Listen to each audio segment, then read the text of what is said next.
Hello, everyone. Welcome into the Thursday, September 10th edition of Trending Politics Live. Today, I've got one more special guest on the week, and it is Elizabeth Rogliani, and I'm going to bring her on right now. Elizabeth, can you hear me okay? Yes, I can. Hi. Okay. And I can hear you good as well. So for many people who don't know, so Elizabeth, a few months ago, right? And so I know a lot of people have probably seen you on Fox News a few months back. But for those people out there who don't know who you are, can you please retell a little bit about your story? And we're going to get into a lot of topics today. But Elizabeth Rogliani, make sure everyone to go follow her on Twitter and Instagram. Same handle right there, Elilandia _ she's the same on both. So please tell me about your story, kind of how you got discovered on Laura Ingraham and Fox News, and then we can start talking about differences in socialist uprisings, all that kind of good stuff. Sure. So I'm Venezuelan. I grew up in Venezuela up until I was 16. I've been here in the States for quite a while, since 2010.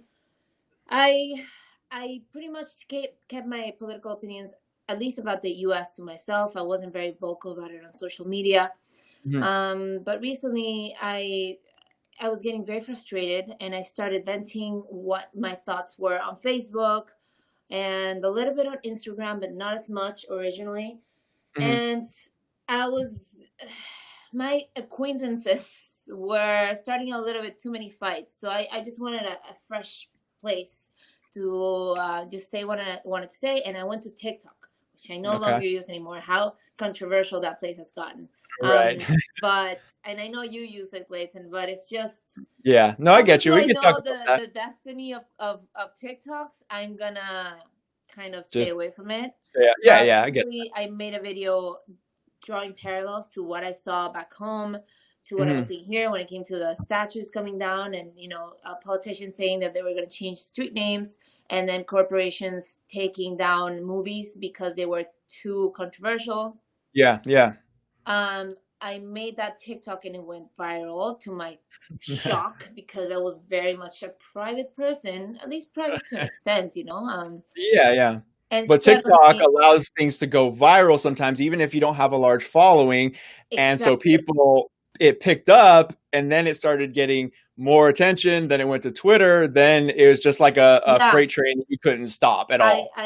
Part of me wanted to stop it because I was getting a little bit too much attention. I was just, enjoying my lockdown, my quarantine, not seeing anybody. Yeah. Suddenly, right. I get an email from Laura Ingraham's booker, and I was like, this is not real. This must be a joke. And suddenly I'm there on freaking Fox News.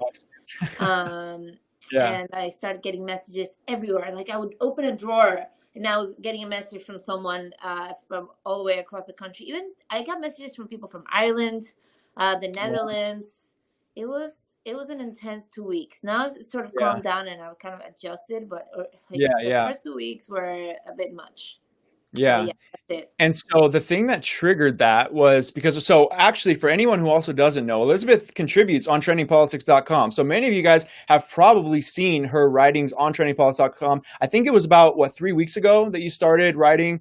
It was about 3 weeks ago. And she has a column in our brand new September edition of the physical newsletter. So I know a lot of people who are on right now subscribe to that. So if you guys are on that, and she also wrote an online version that we can link to up when we post the replay a little bit later. But in that piece, you talk about when you were in Venezuela, right? Not only did the statue start to come down, but they started doing some crazy things. So they would hang the head of the statue.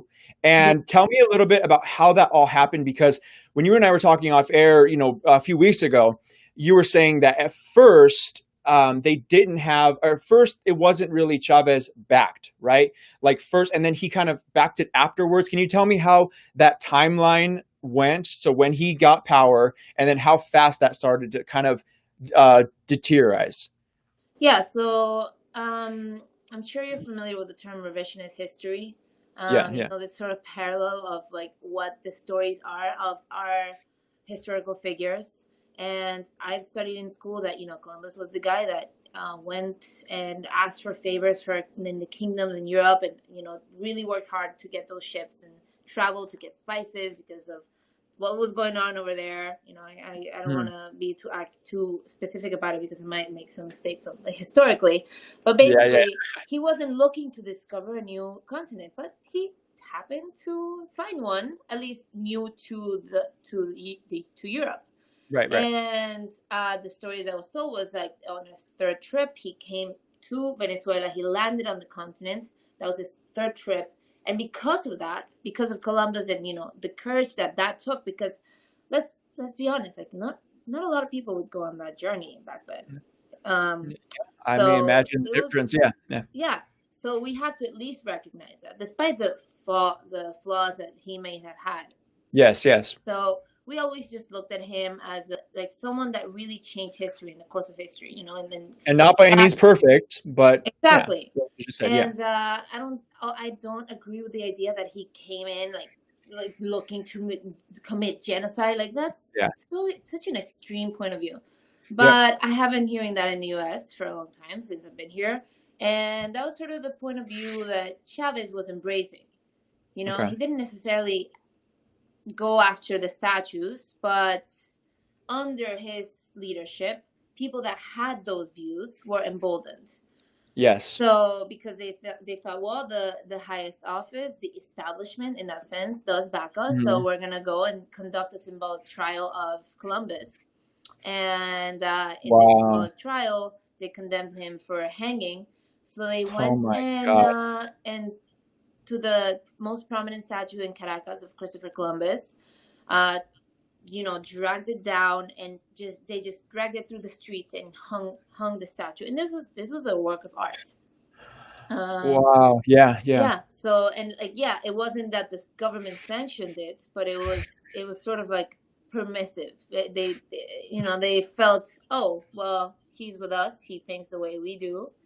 Yes. And publicly, he sort of denounced it. He was like, "Oh, I don't agree with this." But slowly, he started becoming and being more on that sense of, the West is bad, Europeans are bad, colonizers.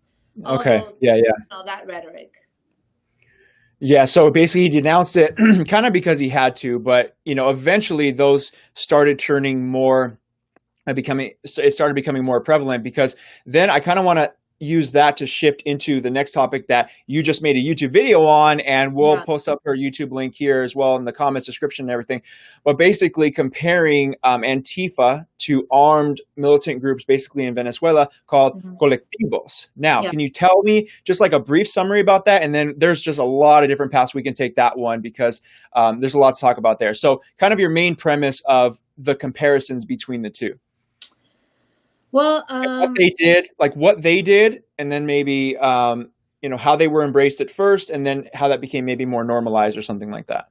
Sure. I mean, the colectivos have been around since, I would say, the 60s. They became more popular after the Cuban Revolution because they were embracing those ideas of equality and power for the people. But at the time, they weren't really embraced by Venezuelans as a whole, or the governments back then. There was sort of like this little fly that was a nuisance back then, and they've been weakened through the years. What their goal was to have enough strength to form an armed insurrection to knock down a government and put whoever they thought in power. But because Chavez was elected, they sort of thought, this is our guy. We don't need an armed insurrection now. We're just sort of go with him and have him protect his cause, while at the same time he would, you know, encourage them and protect them in his own way. They were an unofficial force behind his power. Okay, got it. And so you just made a YouTube video comparing them a little bit to Antifa and what's going on. So there's a few different, you know, things I want to bring up with that, but can you give me your first thoughts on that and just like actually comparing them to Antifa, what we're seeing seems like every single week in the streets here in the United States of America? Well, first of all, I want to say Antifa because their name is the first thing that comes to mind, anti-fascist. Yeah. One of the things that Chavez used to do was call the opposition to his government fascist, but at the same time employ fascist tactics to shut people up, because the colectivos would show up whenever the opposition gathered, and by the opposition I mean people like me that oppose his government. Yeah. When we would gather, they would show up and either throw tear gas or intimidate or just go off and actually shoot people. That like they would kill people, no problem. And so it sort of became like this technique of having silencing people, and that's exactly what Antifa does. And when Chavez was around, well, they could. Chavez sort of sanctioned. They gave them weapons. You couldn't have weapons there unless you went through the government. So you would more likely have weapons if you're loyal to the government. So we don't have a Second Amendment there. Here, Antifa generally doesn't have weapons, but I could easily see escalating there to that level, especially with the push on, getting rid of the Second Amendment and having you have to go through the government to get a weapon, and they might look at your political affiliation. So that's sort of how the colectivos were there. They were the only ones that the government was like, okay, you can have a weapon. That's fine. Everyone else can't, but you, because you will make sure that we maintain social order and cohesiveness, and we will silence those who disagree, because in their mind it's good. It's for the common good. We are stifling the individual because for the common good of the people, Yeah, and so with what you're saying too right there, a lot of people watching think that could never happen here. Oh, one day you might not be given a firearm depending on your political affiliation, but that phrase, it could never happen here, is very dangerous. Yeah. Because as you said in your viral video, can you talk a little bit about that? How you guys were warned that things like this could happen, and you just said, "Oh no, it's not going to happen here." Yeah, for sure. Venezuela, we always thought, and we had freedom in our bones, because it was Simón Bolívar who led the crusade for freedom in South America. And Simón Bolívar is from my city, and he's the founder of liberty in like at least most of the countries in north of South America. So Venezuela, Ecuador, Bolivia, Colombia. So we thought, what? How could that possibly happen in Venezuela when this is a country that led the independence for so many others in this part of the continent? And then we saw how it happened to Cuba, but Cuba is an island. They had just come out of the dictatorship. They didn't really understand the principles of freedom in the same way. So we thought we were just gonna, Chavez got in, but we were like, well, we'll get rid of him in a couple of years. It's fine. And we actually got rid of him for 2 days in 2002. Really? Long. Yeah. We demanded that he resign. I was very young, so I wasn't part of this march, but millions of people gathered on the streets to go march to the presidential house and demand his resignation. He reacted, and there's like tapes of him talking to unleash the shark, el tiburón uno, like so the shark 1, shark 2. And then people on the march started getting shot at by snipers on rooftops. And it was total chaos. My family was there. They were hearing the shots. Like, people were calling them to leave. My dad tells the story of how he pulled his aunt out because he was like, oh my God, people are getting shot all the way there, so we need to leave here. But because of all that chaos, and because one news channel, so we had a bunch of Venezuelan news channels in the Venezuelan airwaves. You had to pay a premium to have DirecTV or something but for the general public could just watch all these 4 or 5 channels that were Venezuelan, and they were sort of a hybrid with entertainment and news. So in those channels, Chavez would often just decide he was gonna do a cadena, which means chain. So he would just talk for hours, entertain, just talking to people in their homes. And he would just decide, right now I'm doing a chain right now. So he was chaining himself up on all these TV channels that regular people that, at least the lower classes couldn't afford the premium TV channel. Yeah. Would watch him for hours. And there was this one time that when the march was happening, the news cameras were on the ground shooting what was going on. And Chavez went on a chain. so people couldn't Oh watch my! what was So they happening. couldn't see what was happening. Of course, Yeah, there's no internet and one all that. exactly one TV channel showed what was like his like split the screen in two, put him on one side talking about how great things were and all his like all his plans, and then on the other side how people were getting shot. It was a mess. This was And a scandal. did anything happen to that channel? Who kind of defied? Yes, they're gone. Oh my He decided he was not going to renew their contract. It was a fight for a couple of years, and until they finally closed down in 2007. So anyway, sorry, someone just messaged me a very strange thing, but No, yeah. No, but so I want to go off of that real quick because something you said a little bit earlier about the whole fascist thing. yeah, Everyone calls President Trump a fascist. So you're saying that he is a dictator with total power and suppression of criticism. Let me ask a question. Is there any shortage of criticism of the President of the United States right now? no, that's Absolutely a not. strange Can you thing. imagine if he pulled something what Chavez did right there, where No, he and was that never deliberately happened. silencing it? That's why when I see people comparing them, I'm like, are you kidding me? Like, do you even realize that this guy was actually an authoritarian? He closed down a TV channel. He had people sent over to kill citizens because they were against him. He was standing behind the colectivos and saying like, if anyone dares to defy my rule, like they're gonna come after you. So that was ridiculous. And also like I didn't finish what I was saying with that march. The generals, the military went to him and said, because of what's going on and the citizens want you out, you need to resign. And he did. He resigned for 2 days. Okay. Apparently some paper was signed, and then like that paper got lost, the resignation. But the rumors say that Fidel Castro Oh got man. involved in those 2 days, and they reinstituted Oh Chavez. wow. It's crazy how Cuba has been like getting into Venezuela for years and years and years because they Yeah. needed that oil.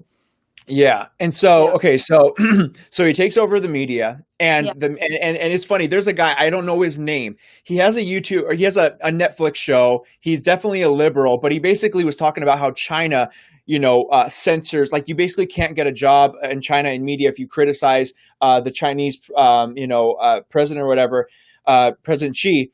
And he basically said, man, in my country, that's the only way to get a job nowadays, like in media, criticizing the president is the only way to get a job, get a show on Comedy Central or CNN, all this other stuff. Something else with the colectivos, right? So me speaking Spanish, let me know if I got this right or not, but even the word, kind of like Antifa, right? They say, oh, well, we're anti-fascist. The word colectivo doesn't have a super negative connotation to it. Yeah. Is that what, kind of like, am I on the right track there to where it's like, you're actually, you're hitting something that I didn't even think about. The colectivo means the collective. It's for the collective good, right? Yeah. Yeah. So if you were to hear that name from someone who truly had no idea, then they say, oh, colectivo. Okay, yeah. And if you tell them the wrong information, they might think that they're a good group, kind of like how the media talks about Antifa. So this was a couple years ago after the whole Charlottesville thing. I'm not sure how this image is going to show up between us here. Let me take down this caption. So you had Chris Cuomo of CNN say this, let's not forget. Now, this was right after the whole Charlottesville hoax with Antifa. Ugh. And Chris Cuomo went on to talk about, Antifa, they're anti-fascist, storming the beaches of Normandy. So he's comparing right here, Antifa, who's in the streets, silencing opinions, to the American troops who stormed the beach of Normandy. So my question also with how because I don't know, because I'm glad that you started talking about the media infrastructure, because I wasn't too familiar with that. So were there corrupt media organizations like CNN who were kind of starting to normalize things like this? Or how did that work? I would say the thing is, we had not as crazy as CNN. In fact, CNN was a big part of Chavez getting back into power in 2002. Wow. CNN basically put someone up saying that we had violated the democracy, the opposition and all this. But yeah, it was crazy. CNN, like my parents hate CNN because of that. I didn't even Yeah, know that they were like over there during yeah, that time. Well, that makes me dislike them even more. exactly. I mean, my God. But like the regular TV channels were sort of progressive already. They were sort of Okay. progressive, but they were not with Chavez for the most part. But when they closed down, there were some very left leaning, outlets that were very small that didn't get that much audience. They're still around, like Venezuelan analysis is very, very left leaning. Okay. If you go Google it. But Yeah. then when they shut down RCTV, which has been a channel for a long time, and I even used to watch that, they shut it down in 2007 because of what they did.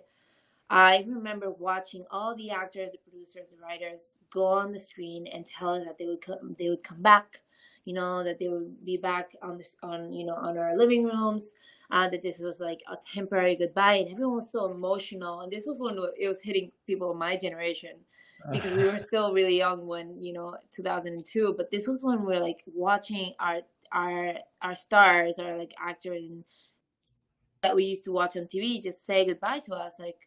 And a lot of them left and came to the States back then in Oh, 2007. And then the screen, it came to 11:59 p.m. and the screen turned black, and okay. the government took over the equipment and started their own channel called Teves.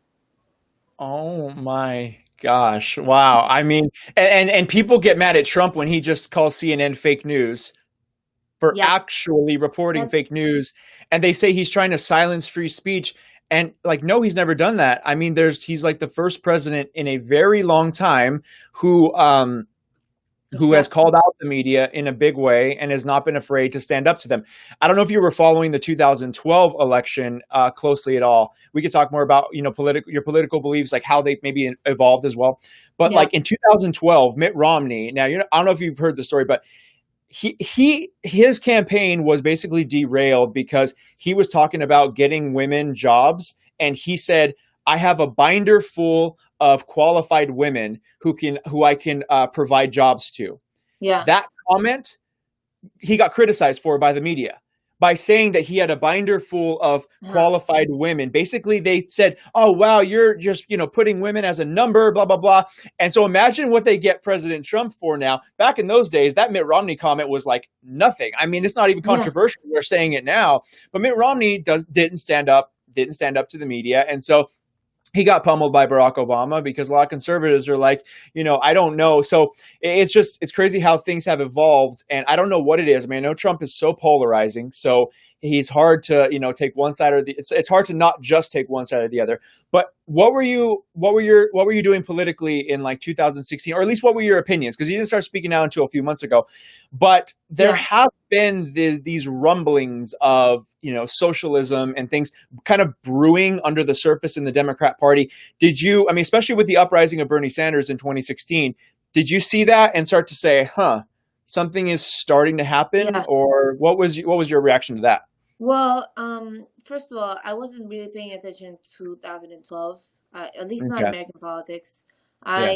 I did prefer Mitt Romney to win because I Yeah. generally lean more, at least financially conservative.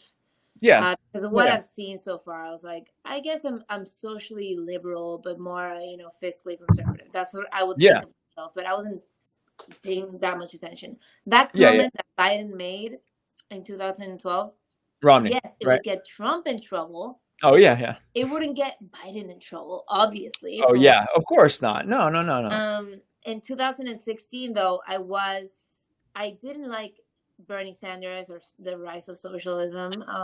Yeah. I thought it was strange that anyone was considered. Although I do have to admit that I started opening my mind to the idea a little bit because I was in a very liberal area, so I was hearing about how Sweden is socialist and all these things, and I was like, well, are they socialists? So that I wasn't going and investigating just because I wasn't that interested in American politics back then.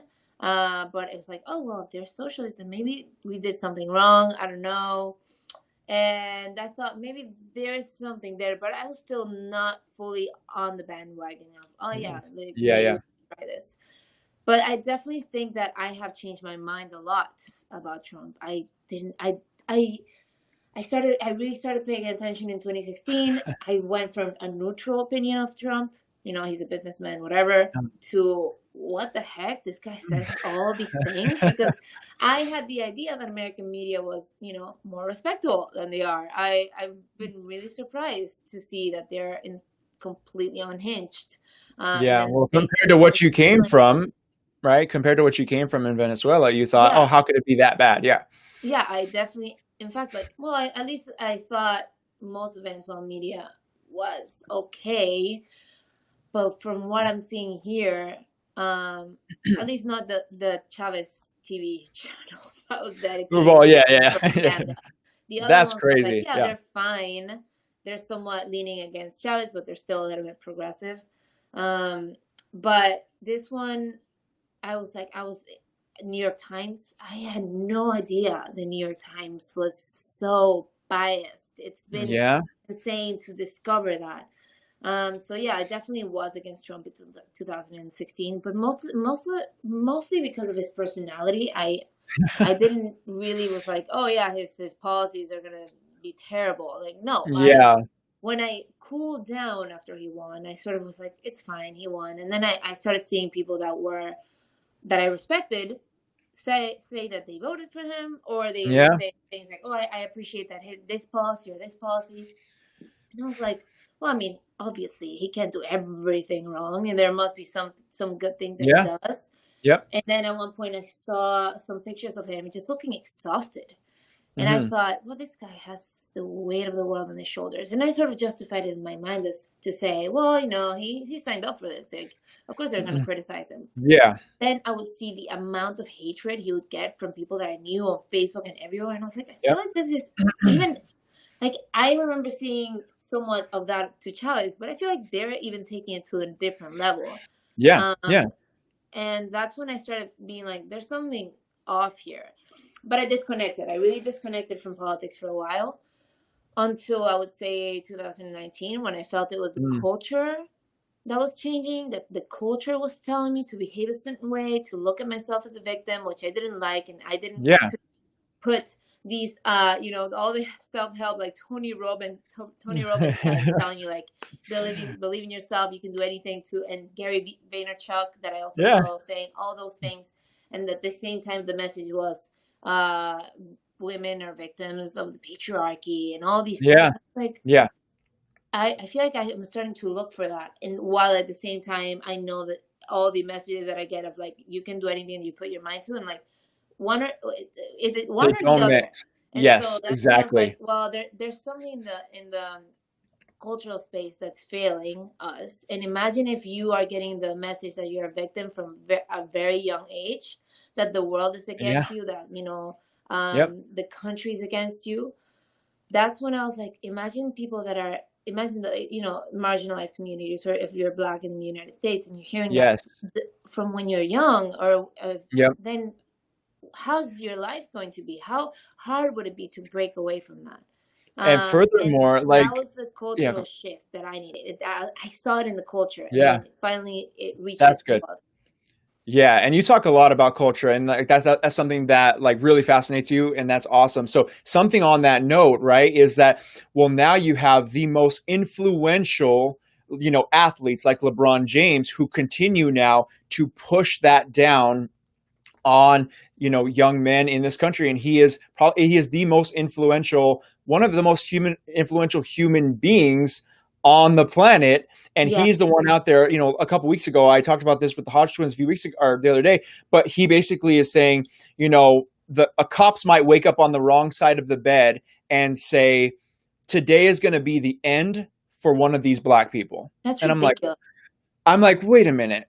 How do you think a young Black man is going to look up to their idol, LeBron James? The next time they get pulled over, how do you think they're going to respond to a cop? Yeah. And so instead of what you were talking about, instead of like breaking out of that mentality, you have the most influential people in the world who have a platform and voice, who are challenging that and keeping people in that mindset. Yeah. And it's a scary thing. It's a scary thing.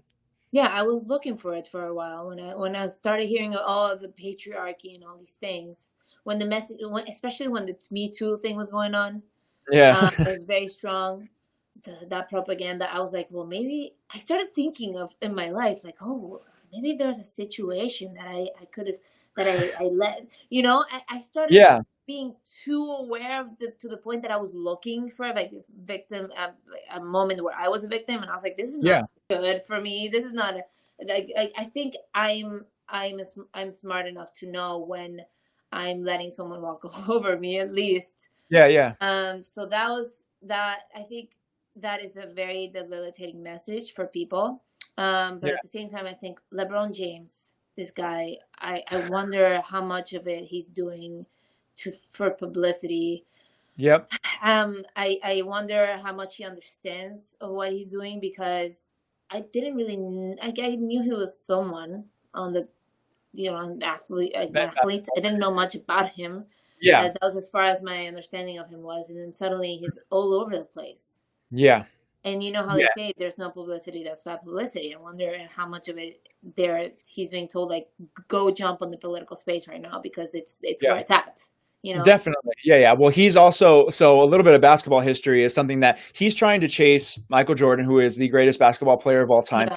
And Michael Jordan historically, famously never got involved in politics. And that was something that the left kind of always criticized Michael Jordan for, because Michael Jordan went on record actually in his most recent documentary saying, yes, I said the term Republicans buy sneakers too, basically saying if you alienate half of your audience, they might admire you too, but they don't want us to get involved in politics. So it's his way to differentiate himself some way. But you're right when you said this. You said, I don't even know if he knows what he's talking about. And honestly, I don't think he does. Yeah. Now, to be fair, he has never engaged in, criminal activity off the court like some other guys have. He's never gotten caught up in drugs and all this stuff. So as a man, in terms of obeying the law, yes, absolutely, he has been a good citizen in that regard. But politically, he doesn't really know. I'm not sure if you saw this video, but a few weeks ago, he had a Malcolm X autobiography. Oh, yeah, that's what I was thinking about. Exactly. Yeah, exactly. So I guess he didn't think that the book was going to come up at all, because when the reporter asked him, what have you learned from the book recently? He had this blank stare on his face and had no idea what it was about. And I'm just like, well, if you brought the book, and I posted that video on social media, and people got pissed at me saying, come on, man, he doesn't have to know the whole book. And I'm like, hold on. He brought the book to the press conference. So he wanted to use it as a prop. He should know what he's talking about. Exactly. If he's going to make that reminded me of when you're in class and you're supposed to have read a book, and the absolutely. What do you think of the book? And you're like, you sort of take other students' comments to sort of form your own statement, because you have form your own. That reminded me of. Just kind of winging it, and so that's what he did. And that's the thing with a lot of celebrities. I mean, again, earlier this week talking Cardi B, a lot of these celebrities really don't know. So wait, back in Venezuela, did the celebrities get political at all, or no? Not really. No, for the most part, I think most celebrities were against Chavez. There were some that were for Chavez, but you really couldn't be too political then, because if you spoke against Chavez, then you would have a problem getting, your network would have a problem hiring. You started becoming more and more totalitarian as years went on. But we didn't need Hollywood types in Venezuela. Like, we didn't need those people to make propaganda out of Chavez, because we had actual Hollywood actors come to Venezuela and tell us, Chavez is great. For example, Sean Penn or Naomi Campbell. Those people would be like, they would come to Venezuela, take the presidential tour, and tell us like how great Chavez was. So yeah, I've seen Hollywood say these ridiculous things for the longest time. Yeah, well, you have Sean Penn, the same guy who went and interviewed El Chapo with Kate del Castillo. So he's had a long history of that. So real quick, so then the final topic, then kind of leading perfectly into that, is Hollywood bringing all their politics into it. Yeah. So is it for the goal? So I always get confused with these things. is it the Golden Globe or the Oscars is with Best Picture, right? So Yes, can you read what we were talking about off air about Hollywood's new rules, basically, everyone, to to to win best qualify, picture, the yeah, Oscars, right? for a film to qualify as Best Picture. No, like, say goodbye to the days of the film that maybe filled you with the most emotion or inspired you the most Yeah. or had the most interesting characters or musical score. Now, can you read off maybe just a little bit what you were talking to me about before, like what The you need to do in Oscars order to reveal qualify? Yeah. the Oscars reveal new diversity requirements for Best Picture nominees. So if you don't do this stuff, that you won't get Best Picture. So you have to have either a lead or significant supporting actor that's from an underrepresented racial or ethnic group, so an Asian, Black, African American, or Indigenous, Native American, Middle Eastern, or other underrepresented race or ethnicity. Okay. Or the other option is at least 30% of all actors in secondary or more minor roles are from at least two of the following underrepresented groups: women, LGBTQ, people with disabilities, or racial or ethnic groups. Or the other option is the main storyline or subject matter is themed around women, racial or ethnic group, LGBTQ, or people with cognitive disabilities. Really? Yeah. And then I the didn't other hear step that is when we talked having the off air. team that creates the project also from, Off camera too. So yeah, so not yeah, only on camera, but off camera as yeah, well. exactly. So Wow. imagine this is was really frustrating. Part of me is hoping that this will just pave the way to the fall of Hollywood and the creation of something new, because it's absolutely ridiculous. Imagine the movie 1917. Oh, you've seen that. That's Yeah. about, I mean, I love that oh movie. yeah, My that's a God. great movie. Yeah. And Well, imagine remember, you can there's some critiques coming out saying, "Oh, there's too many white men in this movie." And I'm like, oh, I it's a didn't read that, but film wow. about the About First World in War that in Brit happened in Europe. What do you oh no. expect? Like, no, there needed to be more women, or there needed to be, more. But Why? it's okay. But it's okay for them to make, and I understand why they did this for cultural reasons and a little bit of symbolism. But in Hamilton, right? Yeah, The entire real life people in Hamilton, Alexander Hamilton, Thomas Jefferson, everyone is white in real life, but they cast an entire diverse cast with very few white people, which I have no problem with. But I'm just saying it's the double standard, it's the right. hypocrisy, you know. Well, I mean, that's gonna be fine because you have the all of the cast being from an underrepresented group representing the entire cast, so that would be okay. Wow, It's everyone. not. That's where my problem lies with this. Like, what if you want to make a film that's just 12 angry men in a room talking about?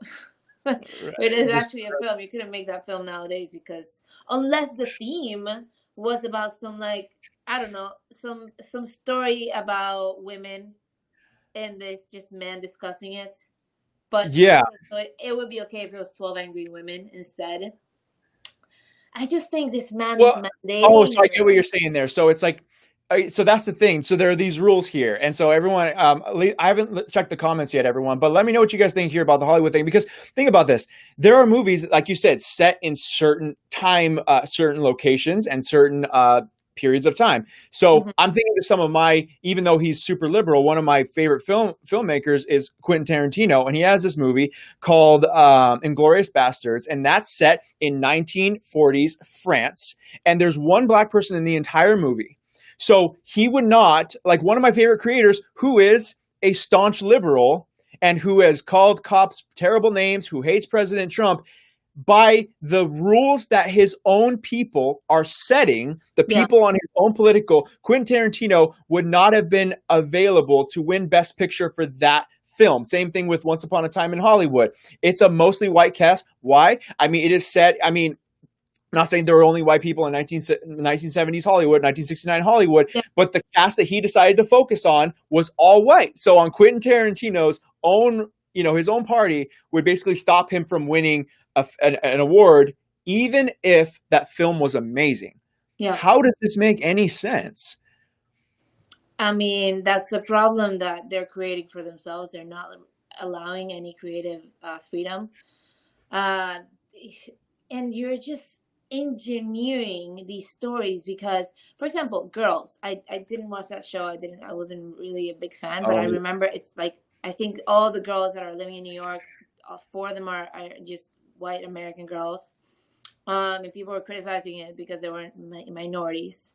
of And I was course. like, Yeah. that's just an how many groups of friends can you imagine in New York that are just white girls? That is a normal thing. It's not like you're Right. like purposefully saying like we don't want any minorities here, but it's like Of this course. Yeah. happens. This sort of things happens. And also when it comes to historical fiction, I really like when things are closer to reality. I, for Exactly. example, love Vikings. What would they have to do in Vikings right now? In the Yeah. show, would they have to have black people in Vikings when you I know mean, yeah. that's not a thing? That wasn't a thing in Norway or Sweden. Right. Back Well, then. exactly. So, well, they could now. It's just now your film is either going to be criticized as racist and wow, I cannot believe that you don't have much Yeah, diversity on screen. Or guess what? Hey, great movie, but you're not going to win any you're not awards gonna for the work be that considered. the blood, sweat, and tears. Yeah, the blood, sweat, and tears that you put in for work. Exactly. But Yeah. I also think hopefully some creators will be fine with that and say, you know what, we don't care about the reward. We just want to do the best job that we can. Exactly. Yeah. And we are going to get the actual public to watch it. I'm hoping that, whoever is doing the marketing can be fine with this because also like this SJW is seeping into all these big corporations and they're Yeah. like, well, there's no minorities represented in this film in the 1900 in not the 1900s the 19th century Sweden.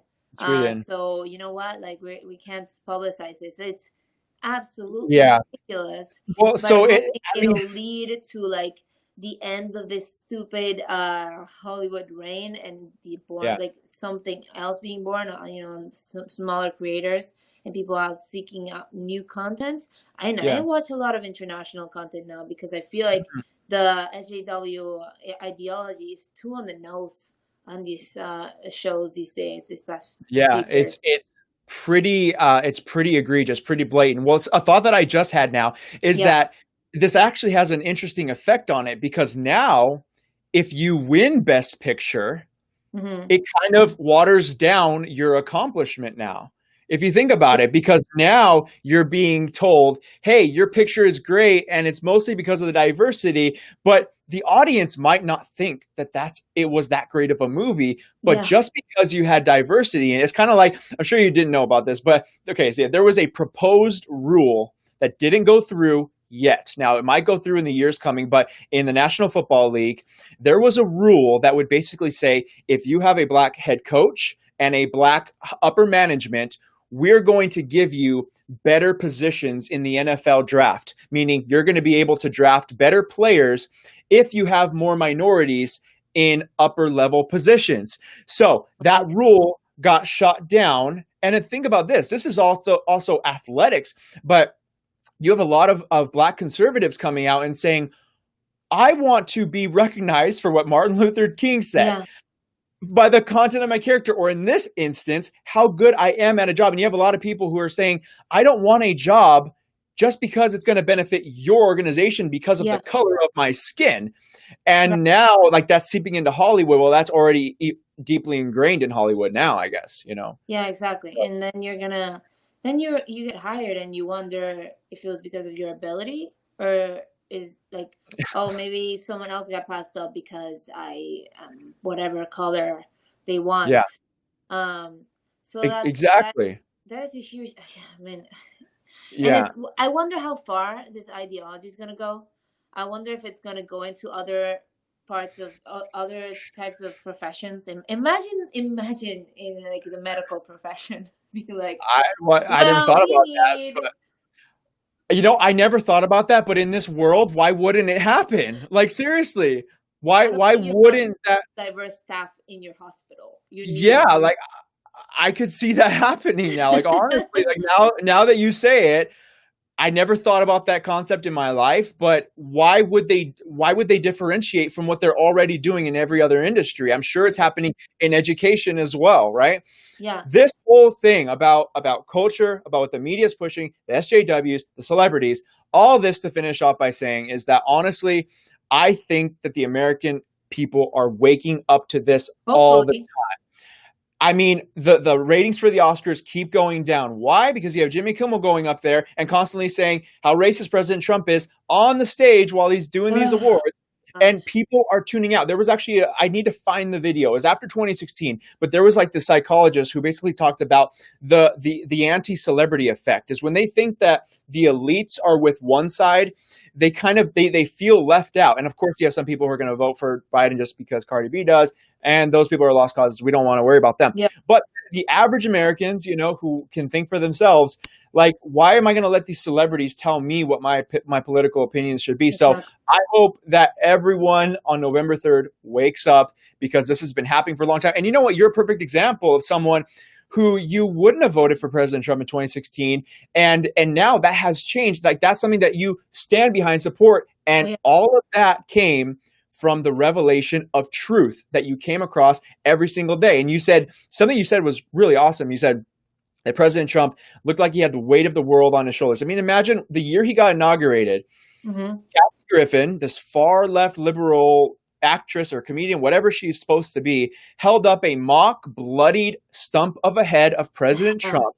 And I ask if Tim Allen, who is a conservative comedian, was holding up a bloody stump of a mock head of Barack Obama, he would not only be fired and not able to be given anything for the rest of his life, he might be hung for, I'm not kidding you, they might put him up for treason. I am not kidding you.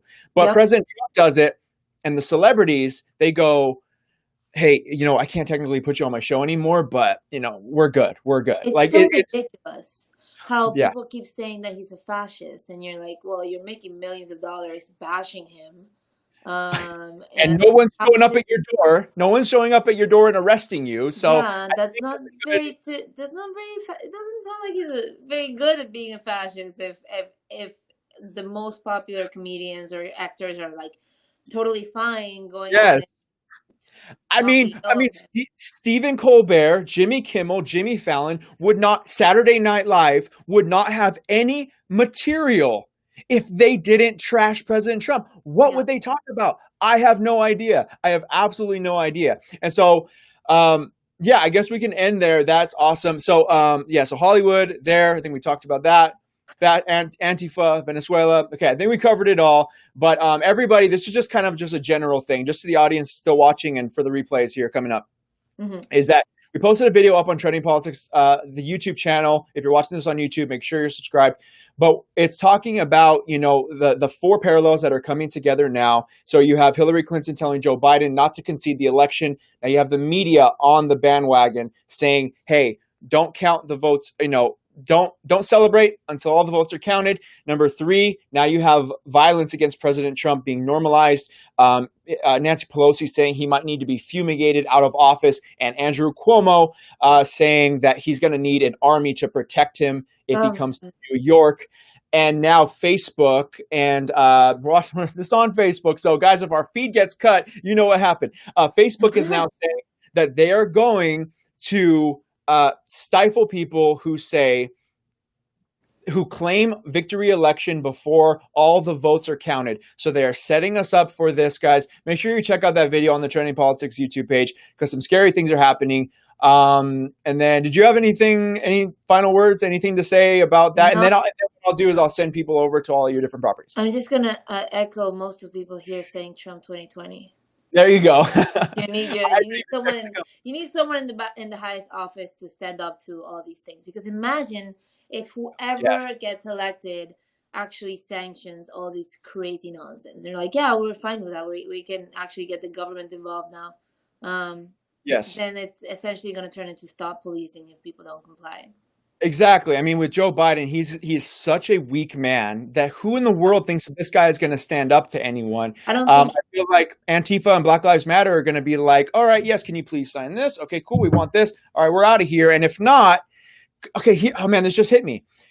What? Everyone said like, oh, well, the riots will stop once Joe Biden gets in. But wait, like they won't, because if they know that they can control Joe Biden. Yeah. So once he's in office, what if he has a slight disagreement or really doesn't want to push? Then why wouldn't they riot now knowing? See, they're rioting right now knowing that President Trump is not going to give in. Yeah. But knowing that Biden is going to give in, guys, I could make an argument that the riot could be worse. Right. Why wouldn't they be worse? Rioting every single time they want something. And then Joe Biden would immediately, give in.